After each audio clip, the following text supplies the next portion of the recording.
All right, so we're ready to go to the next session. I'm going to introduce the moderator of the next session, Manfred Bienenfeld, and he is a remarkable political economist and geopolitical analyst, one of Canada's best, and is a professor emeritus at Carleton University in the School of Public Policy and Administration.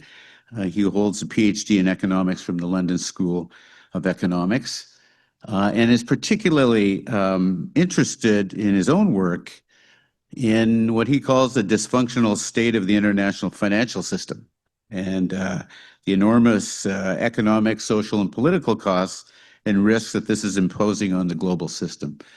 He's an amazing person. We're very lucky to have him. So welcome to Manfred Bienenfeld.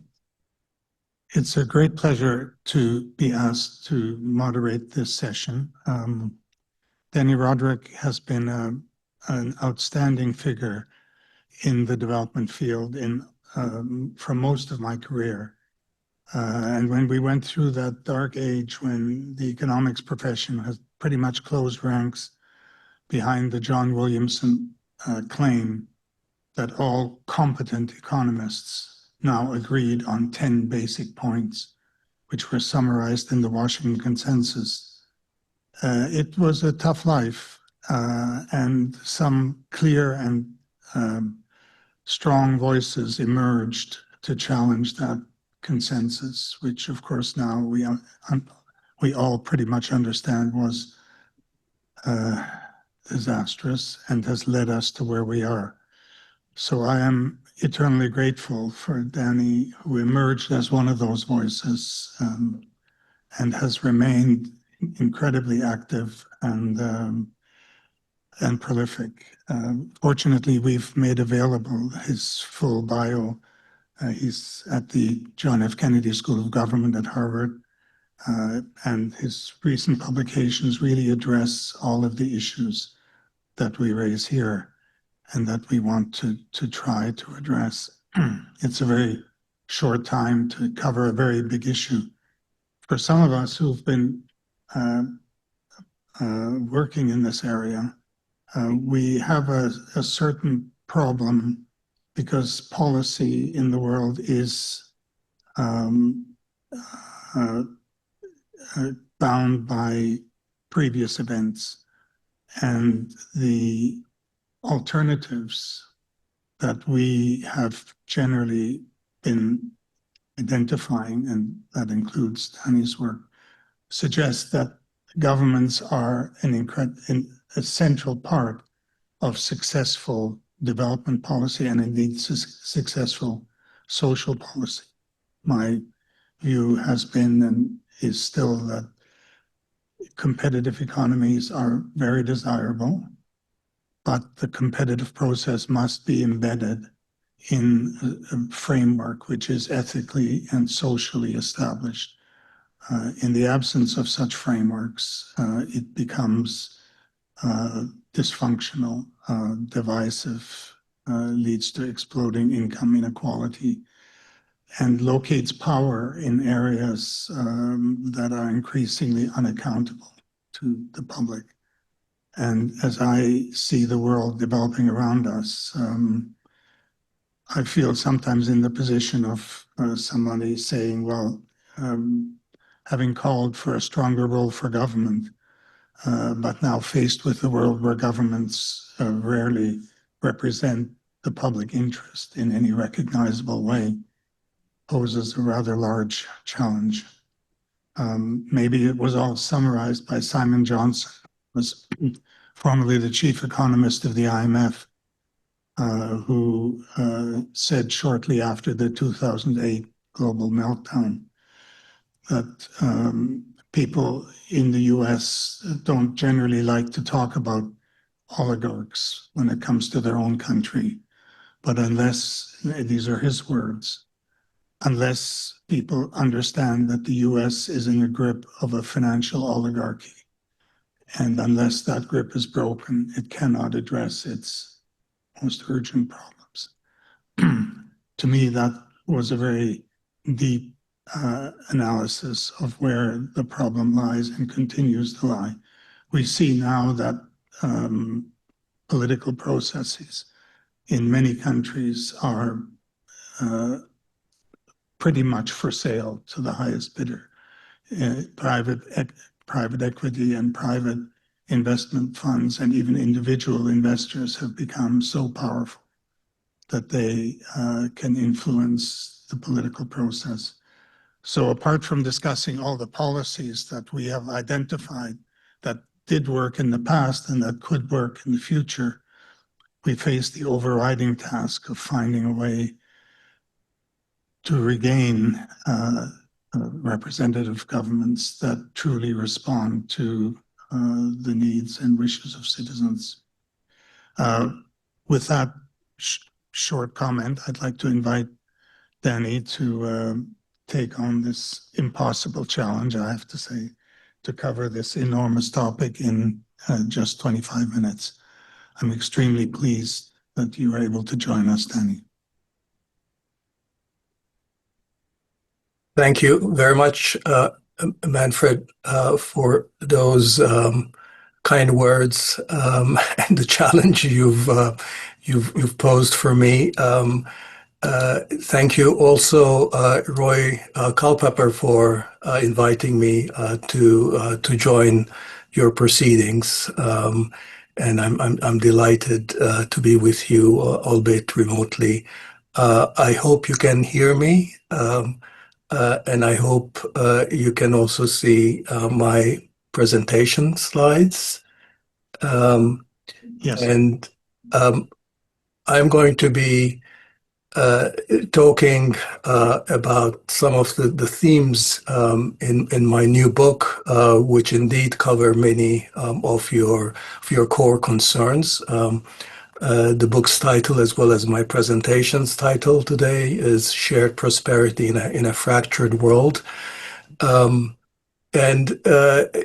we are living in dark times, but I think there is this book was written with a note of optimism, that there are actually things that are glimmers of hope, that we do have experience, whether it is in terms of creating cohesive societies or fighting climate change or addressing global development, that there are variety of practices around the world that actually do give us hope. It is true, as Manfred mentioned, that many of our national governments are not currently up to the task, but often we see these experiences and practices at the subnational level, local government, municipalities, local experiences. And I draw on this variety of experience and connect it with my understanding of economics to present a little bit more of an optimistic picture about where we can go. My goal in these 20 minutes or so is to give you a sense of what my argument is. Hopefully, you will find it interesting, but not tell you so much about the book that you will feel like you've already read it and will not want to buy it. The book revolves around these three key challenges, which I take as central to our global economy. The first, of course, is the climate transition, the climate change, and that's a clear threat to our physical existence. But I put it aside in a company with two others. One is undoing, one is sort of reversing the erosion of the middle class in especially advanced countries, which I think lies at the core of our democratic backsliding. I'm not going to be sort of providing the evidence on this. I'm just going to take it as granted that we understand that the erosion of the middle class, which is sort of, the flip side of what Manfred mentioned, is the rise of top incomes and the oligarchs, as a fundamental driver of our not just economic polarization, but also identity and cultural polarization, which has driven the the rise of authoritarian populism around the advanced countries of the world. So if climate change is the most serious threat to our physical existence, I think the most important threat to our social and political life is the weakness of our middle class. And so the question is, what is it that we can do about that? Of course, the third challenge is that of global development, how to proceed on global poverty reduction. I think that's going to depend largely on our ability to reinvigorate the processes of economic growth in the low and middle income countries. And I don't need to say much to motivate that to the present audience. Now, in our policy discussions and in much of our policy actions, we often view as these as essentially being sometimes in tension with each other. That is, what we do on one front might hurt the attainment of other objectives. So, if the way to reinvigorate the middle class in the advanced countries is to bring manufacturing back home, what does that do to developing countries? Or if green transition makes impossible industrialization in the developing countries, what does that do to them? And I'm going to, again, sort of argue that, in fact, they can be reconciled, but we need to take greater cognizance of some of our current technological and global realities and actually can turn that around and present a more optimistic take of that. So I begin with I think what is the essential economic challenge that each one of these tasks pose us. And that's a challenge really of structural change. So there's a common theme, and that's really what connects these three tasks in my book in terms of why I think I can handle them, such huge topics in the context of one slim book. And that's to say that literally in terms of what is that we need to achieve them, it's really all about structural transformation. So in terms of rebuilding the middle class, that's going to require us to create good jobs in those sectors where the employment is focused. And so that's really about improving the quality and structure of employment in the advanced countries.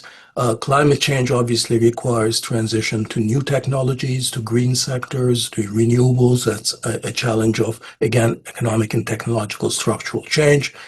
And poverty reduction, global development, I think fundamentally is really about getting people into more productive jobs, into better jobs. So what we need to do is foster economic growth through structural change and create more productive sectors to which we can put people so they can lead more meaningful life because their income earning capabilities are increased. And looking at these challenges as essentially challenges of structural change then provides us a kind of a perspective in terms of what is it that we need to do to achieve these kinds of structural change. And of course, as economists, when we look at these challenges, we recognize or should recognize that this is not, these transitions, these transformations are not what markets on their own can provide. The private sector is going to have to play a huge role, but these are processes that are rife with market failures and therefore require, again, as Manfred was suggesting, require an important role for government to be there, to lead the process, to provide the right signals, to internalize market failures and so forth. So, and the remedies, the types of policies that are required are a version really of what economists have called and are now back in fashion, even though for a long period they were sort of denigrated, or policies are called industrial policies. That is, policies pursued by government to incentivize economic and technological structural change in socially more desirable directions. Except that there's a big difference with these challenges, which is and why I've put the term industrial in quotation marks, is that when we look at the nature of structural change that is called for with these challenges, they're fundamentally not about the manufacturing sectors that we typically associate, or the high-tech sectors we associate with industrial policy, but two different sectors. One is, of course, the green activities, renewables and green technologies. But the second, which I think has largely remained under the radar screen and which I want to really sort of put front and center is the role of services. And that's because both in the North and in the South, getting better, more productive jobs in services is going to be the key. It is the case that manufacturing is no longer a labor-absorbing sector. Of course, advanced countries have been deindustrializing in employment terms for a very long time. No matter how many tariffs you put on imports from China, you're not going to be creating jobs in the advanced countries because even China is not creating jobs anymore in industry. China has been shedding jobs in manufacturing by the millions. And also in the low and middle income countries, I think what we're seeing is that sort of the traditional model of industrialization is not really working, not because of the challenges of greening those economies and the green transition, but because of the nature of manufacturing technologies that have become much more skill and capital intensive, and the nature of global competition, which really has concentrated most segments of manufacturing in a few countries. That's going to be very difficult to dislodge. And so whether we like it or not, economic development in the developing countries in the future is going to rely on increasing productivity in labor-absorbing sectors, which are largely services, and in fact, which are largely non-tradable activities. So, these are, I think, sort of more concrete, operationalized form of our challenges. And of course, the big question is, can such policies, these updated industrial policies, call them structural transformation policies or productive development policies directed in the green and services sectors, can they work, and what form should they take? Let me start with one area where, in fact, they have been tremendously, tremendously successful in the last 10, 15 years, and they are making a big difference now.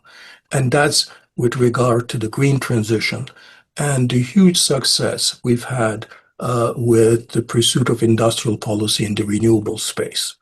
Now, I think it's fair to say that the success in renewables, the dramatic collapse in the cost of solar and wind, electric vehicles and batteries, this is really the biggest success we have scored on the climate transition front in decades, ever since this really rose to sort of our consciousness as a key global challenge. I think to the point where many climate activists, and I will point to Bill McKibben, for example, who has been at the front of telling us about the dangers of global warming, are being actually cautiously optimistic. In his new book, Here Comes the Sun, he basically tells us how these new possibilities of solar power and other renewables are carving a path towards a transition that might actually enable us to survive.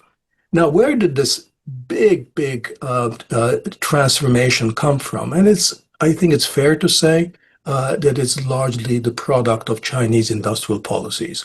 And we can see that in the sort of, where the increase in solar capacity has come from. On the right panel here, it's really just China. China was not the original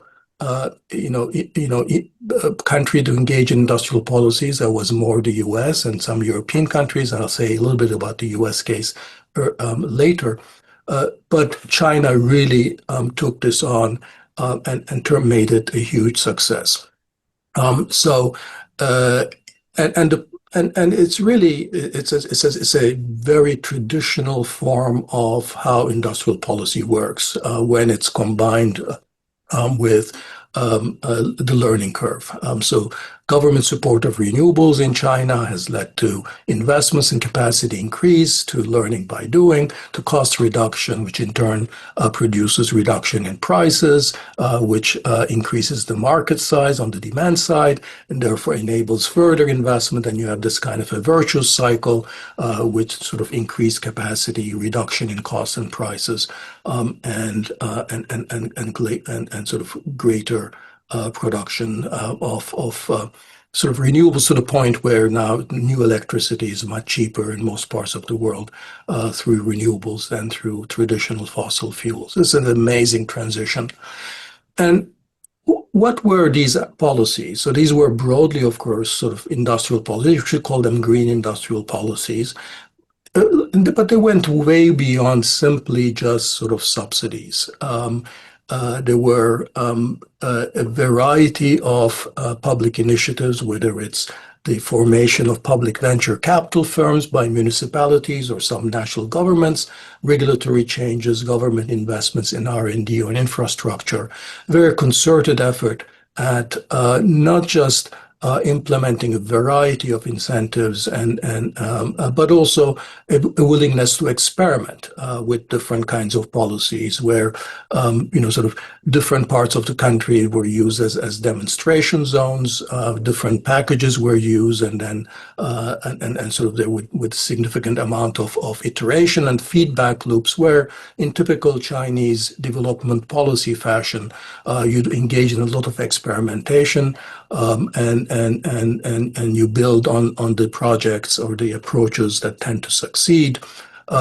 And while, so there have been certainly cases where there have been failures in wind, for example, or creation of some excess capacity, although I'm not sure what excess capacity actually means when you're talking about the green transition.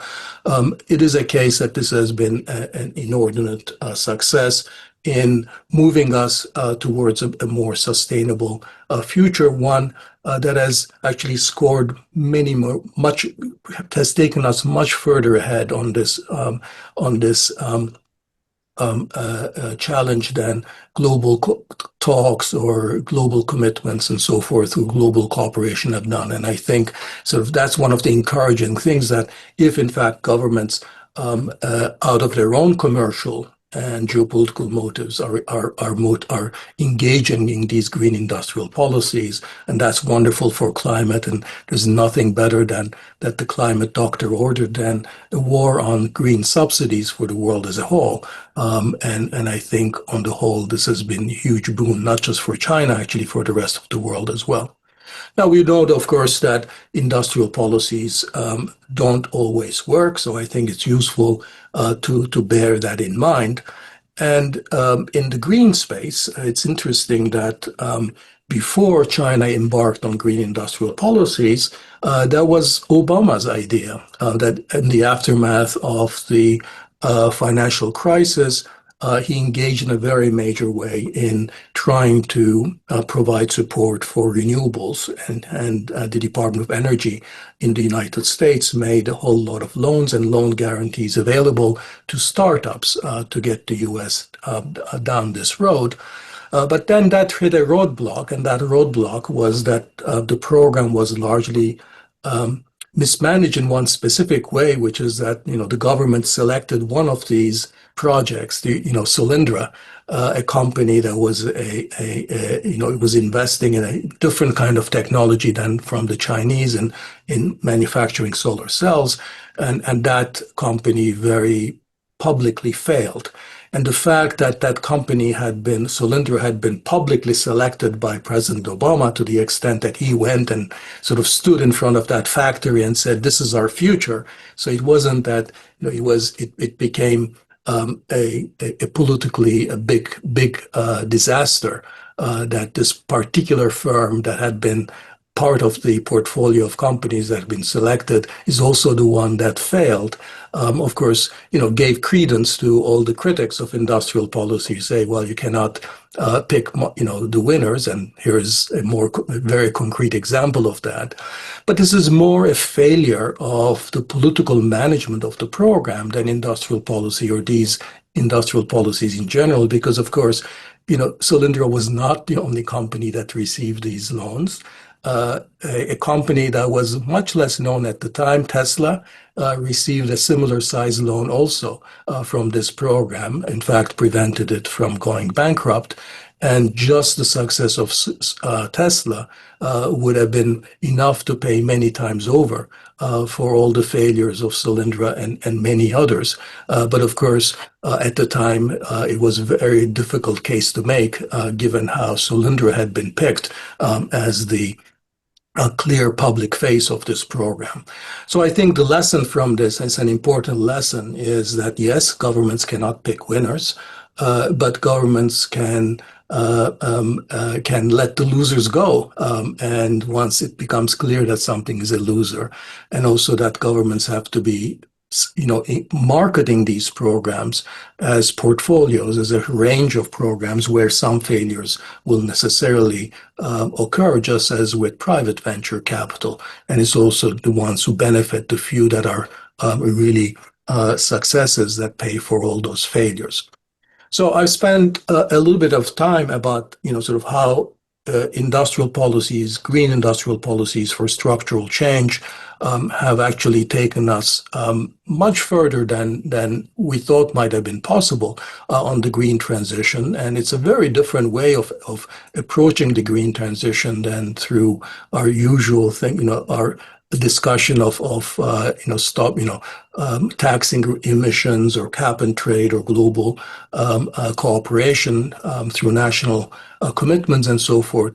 And in fact, I think there's an argument to be made that, dealing with the grand transition through incentives, through green industrial policies may be much more effective than doing so through taxes and through the stick, because ultimately it makes targeting emissions directly politically much more possible if you have a large enough renewable sector that is also politically powerful.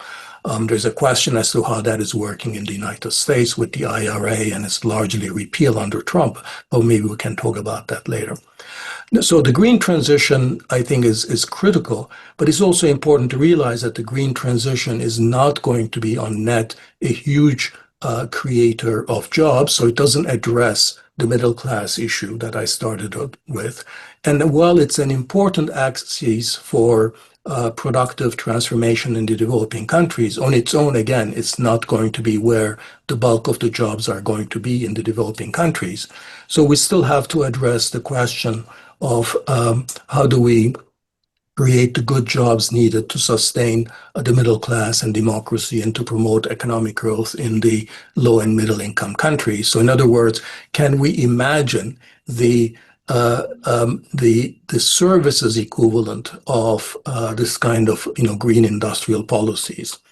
Now, it's important to understand, I'm not going to be saying much, I talk a lot in the book about sort of the middle class in the advanced countries, but I'm not going to be saying much about that in the rest of my comments. So I just want to focus more on the developing countries and give you a sense of where my thinking there is. Now, in terms of the important challenge that we face there is that the traditional pattern of structural change, which is the one that's sort of pictured here, is no longer operating in the developing countries. That is, that we used to have workers, people move from informal subsistence agriculture in the countryside to more formal organized sectors in manufacturing, and then ultimately to services. But today, really, the patterns of structural change we're experiencing look more like this. Workers are still leaving the farm. We still have urbanization going on, but the bulk of employment in the urban areas is largely informal services. Very little organized manufacturing employment is being created, even in those countries that tend to sort of are able to plug themselves into some global value chains because they tend to be narrow segments. They don't create a lot of jobs. And even the industrialization itself in low-income Africa tends to be highly informal these days, without kind of the dynamic technological trajectory that traditional formal manufacturing has had. Now, the reason that I just don't think that it's going to be possible for developing countries today to replicate the traditional export-oriented industrialization model of the East Asian countries, regardless of the global conjuncture, is really how the nature of technology in manufacturing has changed today. And we see this very well in the transformation that China has been going through. Now, the story, the hopeful story that many of us had maybe 2 decades ago, was that as costs rose in China, and that much of the labor-intensive manufacturing in China would move to the developing countries. And together with that, there would be lots more employment opportunities in manufacturing that would be created in low and middle countries outside of East Asia. Now, what has happened is that China has remained a significant global manufacturing powerhouse, while at the same time actually shedding very large number of workers in manufacturing. So according to Chinese official statistics, there are more than 30 million fewer workers in China's manufacturing sector today compared to like 15 years ago. And just to put that number into context, that's more than the total number of manufacturing workers in the United States and Germany taken together. That's how many jobs in manufacturing has been lost. Meanwhile, of course, China's share of global manufacturing has continued to increase. So it is not as if, even if there was space for other countries to enter into and create competitive manufacturing industries, it's not the case that these jobs are actually coming back to the developing world. And we've seen this, for example, in the experience of Ethiopia, in East Africa, where I think many of the expectations of creating a very significant labor-intensive manufacturing sector have been, unfortunately, have not been realized. So that's Dani, 5 minutes, please. Sure. Yeah. And that's sort of the source of my pessimism of the manufacturing, and then the question becomes, where will in fact the more productive jobs come from? Well, agriculture, I think I don't want to underestimate the significance of agriculture, but it's very difficult to view agriculture as a labor-absorbing sector. I think as agriculture in fact becomes more productive, through new technologies and through diversification into cash crops and so forth, it's going to, release more workers. So I don't think agriculture is the answer. The green transition, I think, is an important axis of investment and innovation, as I've already suggested, but it's not going to, job effects are going to be uneven. It's not going to be a major job creator. High skill services, IT, BPO, digital services, I think that's sort of the current craze. But the question is, these are services that are not going to be creating huge amount of jobs because of the very significant mismatch between the skill level of work of workers in developing countries and the skill requirements of these. So ultimately, therefore, again, whether we like it or not, it's going to be labor-absorbing services, mostly non-tradable, a lot of them informal today in developing countries. That's where the jobs are going to be. And any kind of meaningful, productive transformation in developing countries will have to revolve around policies of increasing productivity where the jobs are.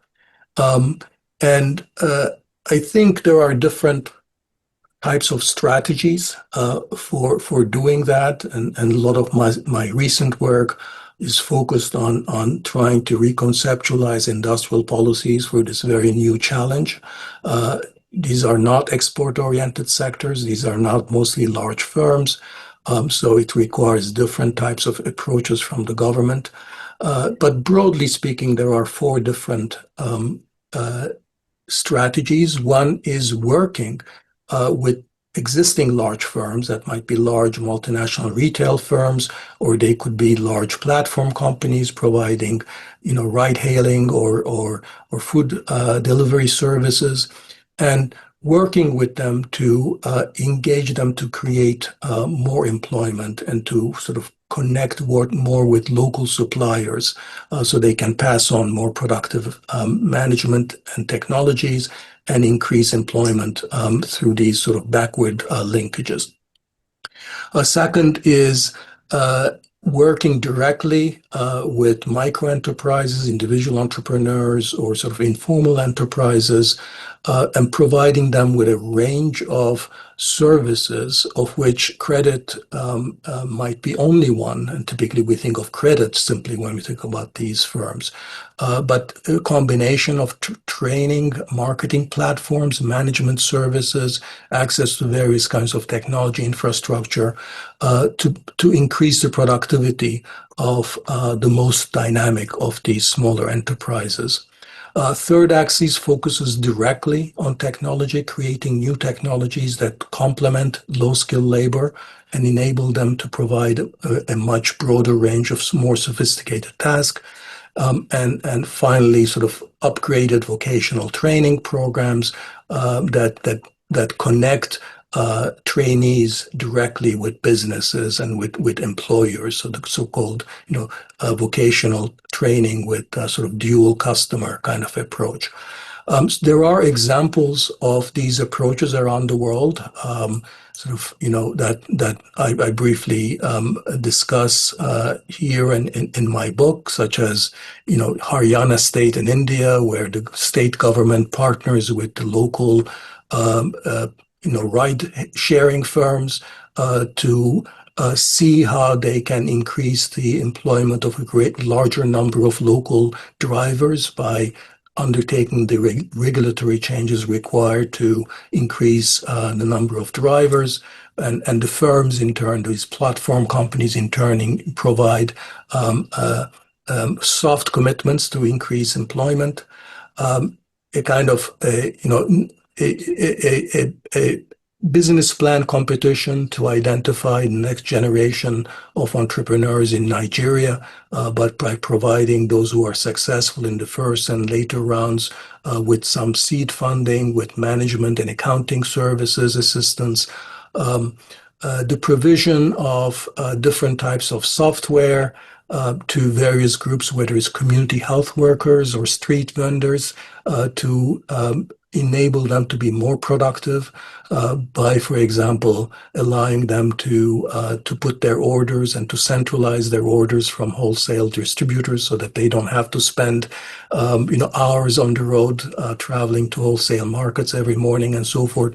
So there's a variety of examples where governments have already experimented, or social enterprises have experimented with different kinds of aspect of this, which I think are just sort of the beginning of how different ways of engaging in industrial policy for this very, very different kinds of sector. So finally, let me conclude by saying that this way of looking at the challenge of sort of the next generation of development policies, of how to engage in sort of structural transformation in developing countries in a way that doesn't focus on the traditional export-oriented industrialization model. I think it's fair to say that it's not going to produce growth when it's successful. Even when it's successful, it's not going to produce growth as rapid as in China or the East Asian successes. But I think the quality of the economic growth it produces will be better because it deals directly with a bottom-up, directly with people and providing them with opportunities. In some sense, it combines social policy with growth policy, because the most effective social policy is not to give people just money or transfers, but actually to give them better jobs or make them better at the jobs that they're performing.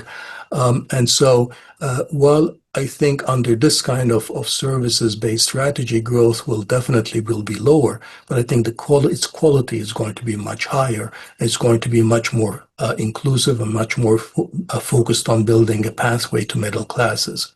And finally, I should say, in this world of Trump, it's a growth strategy that depends much less on the global context because it's largely based on building your own local domestic middle class and building up your services and much less dependent on tradable industries. So let me just stop here, and I look forward to the discussion and your comments.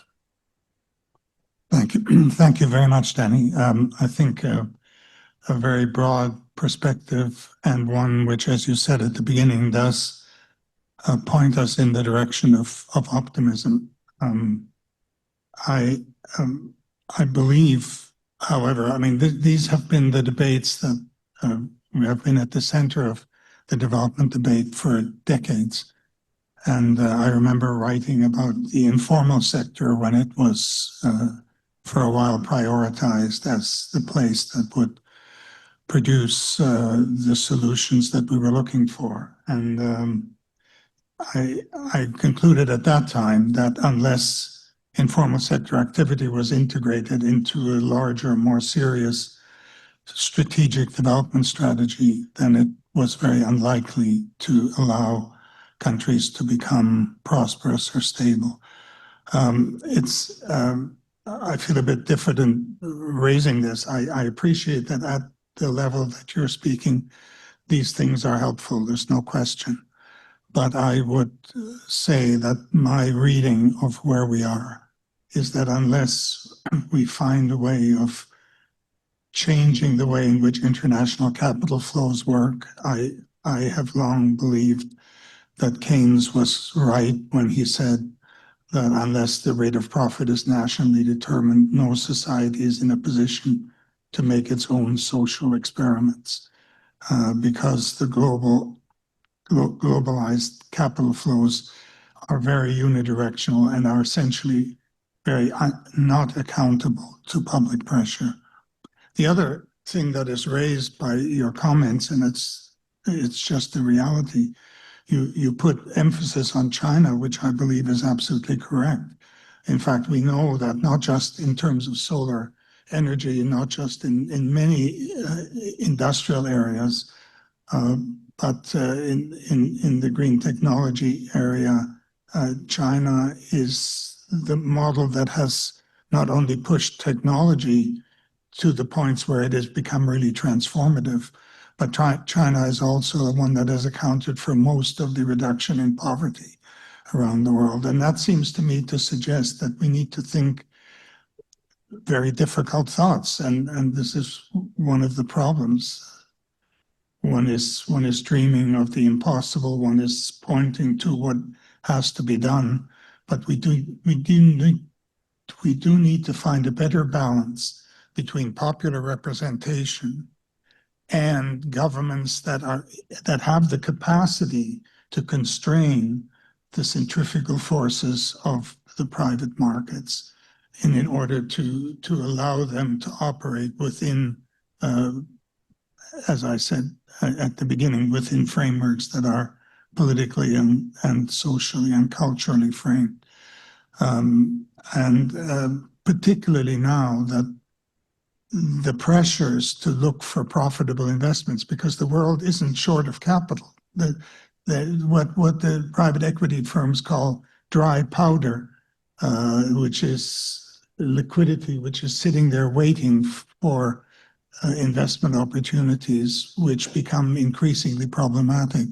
That dry powder reserve is in the trillions of dollars, and much of it is now being directed into military areas, which is unfortunately a historical pattern that tends to reproduce itself. So I totally agree with the things you've said, but I think unless we find some way to address these broader underlying questions, we will find progress very difficult, cumulative progress. I'd like to open the floor to questions. Are there roving microphones? I have no open questions in the Q&A at the moment. I would encourage those people on Zoom to use the Q&A.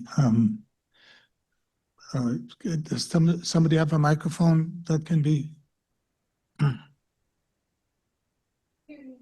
No, I think it's better. I think it's for the people on Zoom. They won't be able to hear you.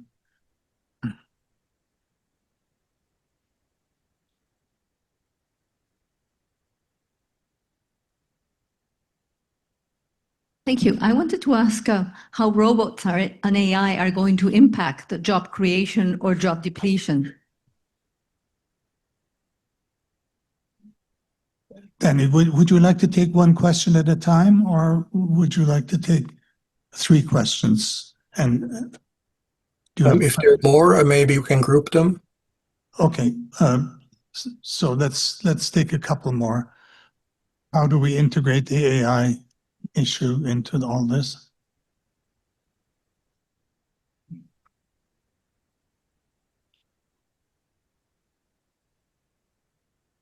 Your presentation. Just want to say that from my perspective, not to discourage anybody, but there's another global challenge, which is nuclear disarmament, but maybe that's for your tome 2 of your next book.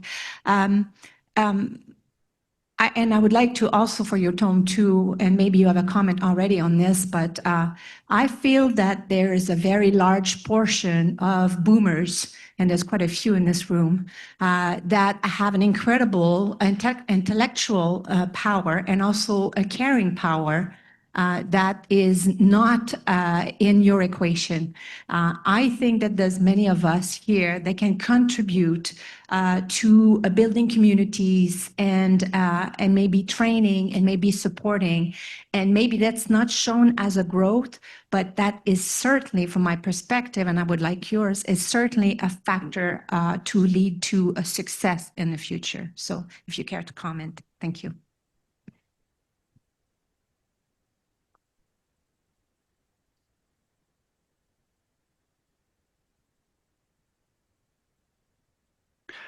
Thank you. If I understood the conclusion of Dani Rodrik, the poor class will significantly increase to a point of no hope. Therefore, a revolt, at least a revolt. Is that a proper conclusion? Danny, would you like to address those questions? Okay, yes, thank you. Let me start with the last one. So I was considerably more hopeful than what that last question implied. I am saying that today's developing countries are not going to be able to replicate the growth model of the most successful developing countries of our time. Indeed, the growth model that goes all the way back to the Industrial Revolution, which was, the name implies it was a manufacturing revolution. And I think that the path forward for developing countries is not going to be through manufacturing, producing for world markets.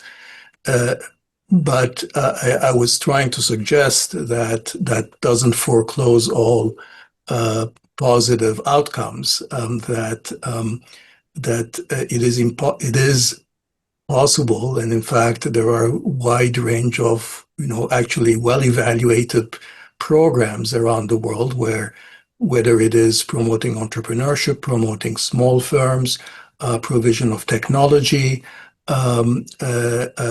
creating linkages with domestic suppliers for larger firms, a variety of programs that if the governments became serious enough about and viewed as their fundamental growth imperative, that could actually do significant positive, make a significant positive contribution to creating a sustainable growth model, although it's not going to be growth at East Asian rates, but it's still going to be, I think, growth that is higher quality because it's more inclusive, it's creating jobs and higher productivity, higher pay for some of the poorest workers in your economy. So that is sort of the picture I was trying to draw on. I didn't say anything about nuclear disarmament. That's certainly one of our most important challenges. I should have highlighted that I was focusing on sort of our what I take to be our three most important economic challenges: global peace and many other problems of geopolitics. I think I don't feel sufficiently qualified to talk about, although I recognize them as being extremely important. The role of AI, robots, and new technologies in general. I'm very happy that this question was raised. I didn't say much about that, although I talk about it in the book. I think we know that automation had a very significant effect on employment and deindustrialization and the loss of jobs. And largely, I mean, the picture I showed you about sort of the loss of employment in manufacturing in China is largely because of automation. And AI and other kinds of digital technology is going to be a different kind of a challenge. And whether it's their job effects I think are at this point are much more speculative. What I want to emphasize here is that governments have a role to play here too, in promoting certain type of technologies which are much more friendly to workers than others. So we can use new technologies, to essentially to displace workers or to discipline workers or to monitor workers better, to extract the last, sort of ounce of effort from them. Or we can use new technologies in ways that actually increase the agency and autonomy of workers, enable them to do much more sophisticated tasks. And so it is possible to envisage a world in which AI and new digital technologies that are used in ways that are much more friendly to workers. And I think in this strategy of creating a services-oriented good jobs model that I've outlined, worker-friendly technologies of the type I'm talking about are going to have to play a fundamental role. The problem is that markets on their own, Silicon Valley on its own is not going to be necessarily focusing on this, which is why there is a very important role for the government to engage in an effort in innovation, to direct innovation in that direction. So just like we have DARPA or ARPA-E, sort of in directing innovation in with defense-related areas, in green areas, we can envisage, for example, an ARPA-W, an ARPA for workers, which is sort of focusing on technologies that are much more friendly to workers, that are designed specifically to work and expand the range of skills and tasks that lower educated workers can do. So that's going to require concerted effort. So part of the answer to what about AI and workers, I think the answer is in our hands, is what I'm trying to say. Finally, Manfred sort of raised the question of sort of what about global capital, the profit motive, and so forth. And I recognize very well the constraints that he is talking about. I would say that the problem, again, I have a more positive take, optimistic take on this, which is that who put capital in the driver's seat? I think it's largely our own conception of what the right model of development was that put capital in the right seat. So if our model of development is, that we basically, the only way to develop is to provide, the most appealing and profitable environment to international capital, and therefore we need to do anything, whether it means to completely throw our economy open to international trade investment, or to increase our rank in the global competitiveness surveys of the World Economic Forum. So if all of our economic policies revolve around that objective, we're essentially giving capital that advantage and that power.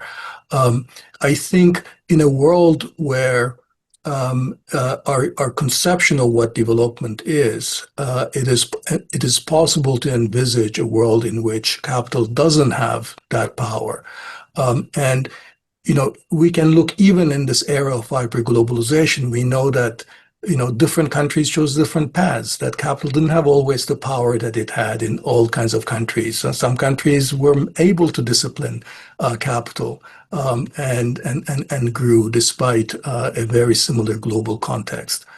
And the other thing I think is important to highlight is that I believe that capital doesn't have an ideology. Capital just wants to make money. And therefore, as long as they can make money, and can they certainly make money if we have an environment in which, there is broadly productive opportunities, broad economic growth that's happening, capital can be very happy in a policy environment that's very, very different than from the neoliberalism and hyperglobalization. So I don't see a huge incompatibility between the profit motive and many of the incentives that we're trying to, many of the changes in our economy and the structure of our economy that we're trying to achieve. I think it's just the question is being able to redirect those incentives and the profit motive in the socially desirable directions. And there I see a lot bigger role for economists and policymakers and technocrats as providing the kind of narratives that will channel those incentives and the requisite policies. And so in that sense, I give less priority to capital, where our ideas about what needs to be done doesn't come from capital. I don't think it comes from our own conception of what's the right way to move forward. I think we're running a little bit late here. We can have one more round of questions, and then I think we have to close.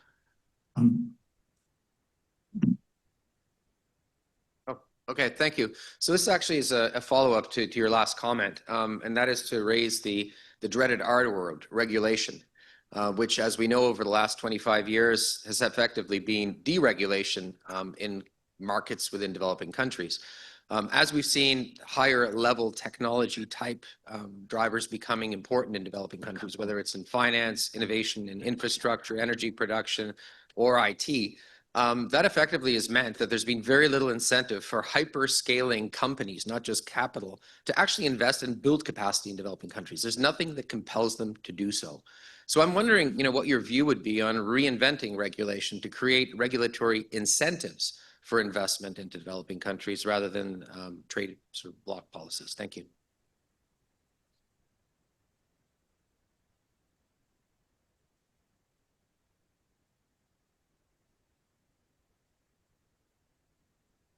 Thank you very much for an excellent presentation, so wide-reaching and forward-looking. I have another R question. It's about redistribution. The kind of economy you paint, and by the way, I think it already exists, is likely to exclude a lot of people. I mean, these will be small, creative enterprises, but they won't have enough employment for everyone. And yet you said very little about redistributive policies. Whether it be revenue, collection, progressive taxation, or putting limits on oligarchies. And I'm very interested in that because that has been part of the success in countries like Canada, for example. A final question. Sorry. Thank you. My question is about the recent rollback of the US on the energy incentives, on the green energy transition, etc., with the One Big Beautiful Bill. And I wanted to get your thoughts, Professor Rodrik, whether this is circumstantial incident, or whether this is more structural trend that we can see in the US continuing and also in other countries as well. Okay, Dani, if you would try and tackle those as briefly as you can and make any summary comments that you wanted to make. Yeah, thank you. Three very big questions. On regulation, yeah, I mean, I do think that regulations need to be, updated. I think that's a very context-specific question. I think the kinds of regulation in energy and in the green transition for the kinds of services I'm talking, they're going to be very, very different. But I think that they will need to be much more productivist oriented in directions in the way that I try to suggest in my talk, which is yes, abuse of market power and protection of consumers, but also in a context where you're thinking in a kind of industrial policy frame as well. What is it that you can do to induce firms to invest in the right direction, to expand jobs and things like that. That sort of as we see in sometimes there are conflicts between competition policy, antitrust, and industrial policy, and so forth. So I think thinking about how to combine those positive inducements with the sticks or the restraints or the mandates of regulation, I think is one way to think about regulation in a more sort of collaborative way. With respect to redistribution, yes, I didn't talk much. I mean, I do think that there's room for redistribution, but let me be very upfront that I don't think you get development through redistribution. I do think that redistribution is a way to address some of the fundamental unfairness in our economic systems. And so I am in favor of that. I think Zuckman and Piketty and people who are thinking along those lines have great ideas. I'm in favor of the wealth tax. So I favor all of that. But I just want to underscore that we don't get development without productive transformation, without getting people into better jobs and without creating productive jobs. That's something else altogether. And my focus has been very much on that side of the economy. How do we get people into more productive jobs, and what kind of strategies does that require? Is fundamental. It doesn't replace the role of addressing unfairness, but it is critical. On sort of what's happening with the essentially repeal of IRA and the turnaround in the United States, that's very interesting. That I view it as a kind of a temporary setback. I think it's actually interesting that at the state level, at the subnational in the United States, many states are actually trying to figure out how to go back and reproduce some of the incentives that the IRA had. So I think without question, Trump has done significant damage because the IRA was essentially the US version of the kinds of green industrial policies I've talked about in China. And it was not new because, as I said, Obama had actually originally started it, but then, that sort of Solyndra and other reasons, had put a kind of interrupted those programs. So I just don't see, I think the logic here is of renewables having become cheaper, the green transition, the logic here, the market logic is very, very strong. So I don't even think that, that maybe, Trump somehow stays on for another 4 years after this 4. I mean, he can do inordinate damage, obviously, but I do think that this is, it's the commercial logic and that of sort of global geopolitical competition means that countries will be trying to move in that direction, and some version of IRA or industrial policies in the green space will be back in the US. Thank you very much, Dani, for a really comprehensive presentation. It's given us a lot of food for thought. I guess my very closing comment would be to maybe reiterate that the power of capital needs to be addressed, especially if we want to talk about redistribution. with technology becoming such a dominant variable at this point, the question of the ownership of technology becomes extremely important. And in my view, one of the most interesting developments is the emergence of very powerful AI systems coming out of China, which are made available for free. And that, I think, is a really, really major potential development, because if this really is the key to moving to what many of the people in the AI field now call a world of abundance, then for other societies to begin to get access to that will require an adjustment in the way in which these technologies are controlled and made available. We have a long day ahead of us. Thank you so much, Dani, for your. Really appreciate your taking the time out of a crazy busy life. Thank you. Thank you. It's good being with you. Thank you, Dani. We'll be in touch. There's a lot of work to do coming out of this work and this remarkable analysis. And thank you, Manfred, for coordinating and being the Sherpa on what is a very important intervention today by Dani Rodrik.